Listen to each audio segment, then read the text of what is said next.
上数十双眼睛聚精会神，紧盯着老师手中的面团。是用什么东西做的呢？它是用……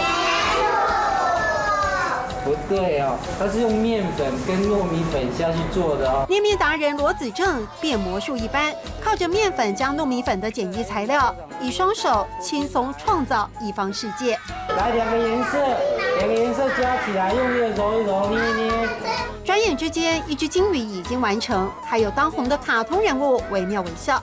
而这一切的起头，原本只是好玩。一捏就是10年了，这是应该快10年了吧。一次庙会中看到捏面人师傅的巧手艺，罗子正就此废寝忘食，疯狂学习。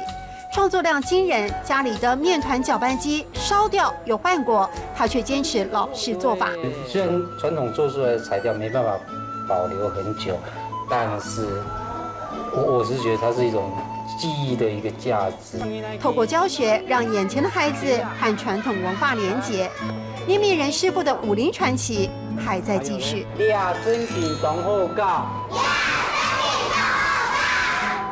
亚真顶东后告，这真的很好玩，对不对？亚真顶东后告，亚真顶东后告。